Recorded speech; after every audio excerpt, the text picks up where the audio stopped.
അതൊക്കെ ചില അഭിപ്രായങ്ങളുണ്ട്. അതൊന്നുമല്ല ഇവിടെ പ്രധാനം. നമ്മൾ ചലച്ചിത്രോത്സവം അതിന്റെ ചരിത്രത്തിലെ ഏറ്റവും വമ്പിച്ച വിജയത്തിലേക്ക് കുതിച്ചുകൊണ്ടിരിക്കുകയാണ്. അതിന്റെ ഇടയിൽ വരുന്ന എന്തെങ്കിലും രീതിയിലുള്ള പ്രശ്നങ്ങൾ സ്വാഭാവികമായിട്ടും പരിഹരിക്കാൻ കഴിയുന്ന കാര്യമുള്ളൂ. അതിലൊന്നും വലിയ പ്രശ്നമായി എടുക്കേണ്ട കാര്യമില്ല.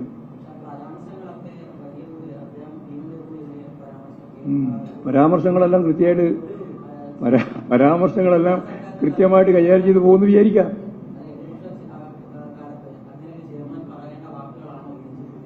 അല്ല, ഞാനിപ്പോ ചെയർമാൻ പറഞ്ഞ ഓരോ പദം അടിസ്ഥാനപ്പെടുത്തിയിട്ടൊന്നും പറയാൻ ഉദ്ദേശിക്കുന്നില്ല. ഞാൻ പറഞ്ഞത്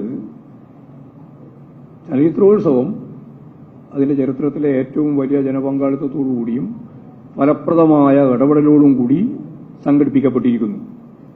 അതിന്റെ ഇടയിൽ ചില കാര്യങ്ങൾ നിങ്ങൾ പറയുന്നത് പോലെ ഉണ്ടായിട്ടുണ്ടെങ്കിൽ അതെല്ലാം പരിശോധിച്ച് ആവശ്യമായ മുന്നോട്ടുള്ള യാത്രയിൽ അതിനെല്ലാം നല്ല രീതിയിൽ കൈകാര്യം ചെയ്ത് പോകുമെന്ന് തന്നെ നമുക്ക് പ്രതീക്ഷിക്കാം. ഇത്രയും കാര്യം ചെയ്യാൻ സാധിക്കുന്ന ആ സംവിധാനത്തിന് ഇനിയും നല്ല രീതിയിൽ മുന്നോട്ടേക്ക് പോകാൻ കഴിയും എന്ന് പ്രതീക്ഷിക്കാം.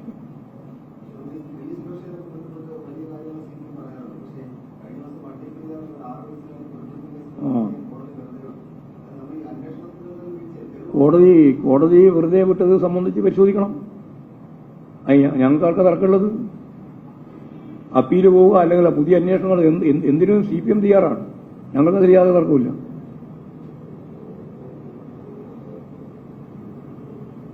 ശരി, അല്ല എന്തൊക്കെ പരിശോധിച്ചു അതിലിപ്പോ ജുഡീഷ്യറിയുടെ സ്കൂട്ടിനി വേണം, അതും പരിശോധിക്കാം. എന്തൊക്കെ വേണോ അതൊക്കെ ചെയ്യാം. ഞങ്ങൾ അതിന് എതിര് നിൽക്കേണ്ട ഒരു കാര്യമില്ല. അത് എവിടെയാണ് അതിന്റെ അകത്ത് വീഴ്ച സംഭവിച്ചത് എന്ന് പരിശോധിച്ച് അപ്പീല്, അതുപോലെ തന്നെ പുനരന്വേഷണം തുടങ്ങി എന്ത് വേണോ അതൊക്കെ നടത്തുന്നതിൽ CPM-ന് എതിരില്ല. ഉറച്ച നിലപാടാണ്.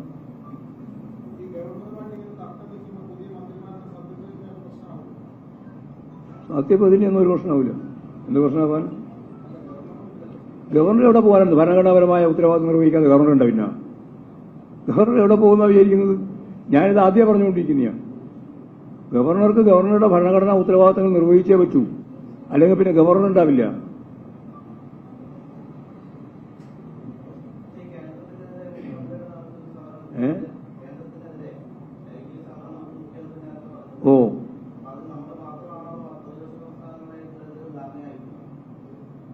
ഇത് ഗവൺമെന്റിന്റെ ഭാഗമായിട്ടല്ലേ പറഞ്ഞത്.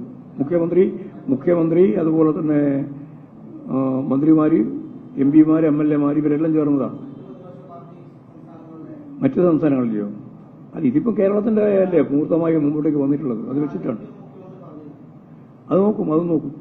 മറ്റു സംസ്ഥാനങ്ങളിൽ ഇതേപോലെ ഗവർണർമാരെടുക്കുന്ന നിലപാടുണ്ട്, കേന്ദ്ര ഗവൺമെന്റ് എടുക്കുന്ന സമീപനങ്ങളുണ്ട്. അതൊക്കെ വെച്ചുകൊണ്ട് യോജിക്കാവുന്ന ആളുകളെ ചേർത്ത് മുമ്പോട്ടേക്ക് കൊണ്ടുപോകാനുള്ള ശ്രമം നടത്തും. പക്ഷെ അതുകൊണ്ട് ഇത് അതുവരെ കാത്തിരിക്കുന്ന നിലപാടിലേക്കല്ല, തുടർന്ന് നമുക്ക് മുന്നോട്ടേക്ക് പോകേണ്ടി വരും.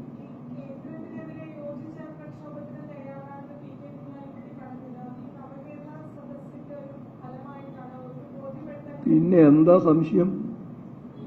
അത് വളരെ വ്യക്തമല്ലേ. കേന്ദ്രത്തിനെതിരായിട്ടുള്ള യോജിച്ച സമരം വേണം എന്നാണ് നവകേരള സദസ്സിലെ ഏറ്റവും പ്രധാനപ്പെട്ട പ്രശ്നമായിട്ട് ഉന്നയിക്കുന്നത്.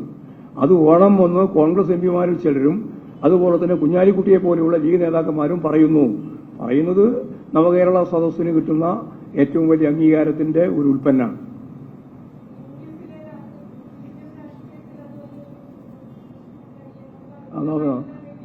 അത് UDF-കാരോട് ചോദിക്കേണ്ടിയാണ്. എന്താ നിങ്ങൾക്ക് വല്ല അലോസരം ഉണ്ടാക്കുന്നുണ്ടോ എന്ന്. വരുന്നുണ്ട്.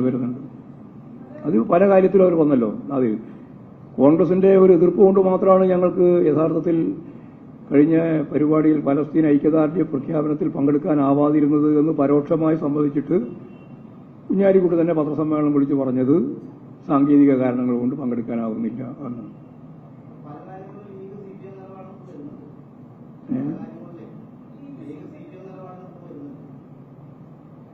അല്ല, എല്ലാവരും ആ രീതിയിൽ വരണമെന്നാണ് ഞങ്ങളുടെ അഭിപ്രായം.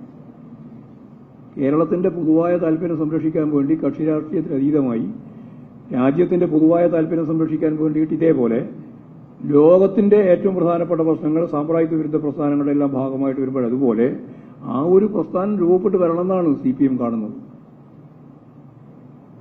ശരി, ഞങ്ങൾക്ക് ഒന്നും പ്രതീക്ഷ നൽകാതിരിക്കുന്നില്ല. വലിയ അപകടം വരാൻ പോവാണ് രാജ്യത്ത്.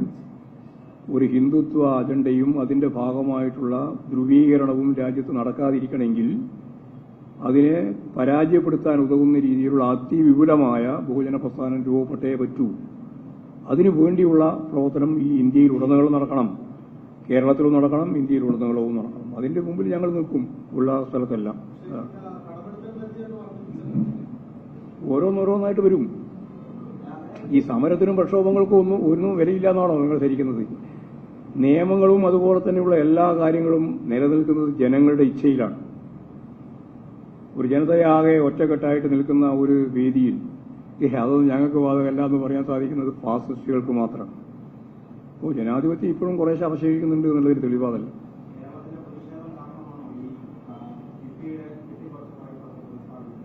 അല്ല, കിഫ്ബിയുടെ മാത്രമല്ല, നമ്മളിപ്പോ എല്ലാ കടമെടുപ്പിന്റെയും ഭാഗമായിട്ടുള്ള കാര്യം ഗവൺമെന്റ് കടമെടുപ്പാണ് എന്ന് തീരുമാനിച്ചു പോകുന്ന നിലയെ അധികരിച്ചു.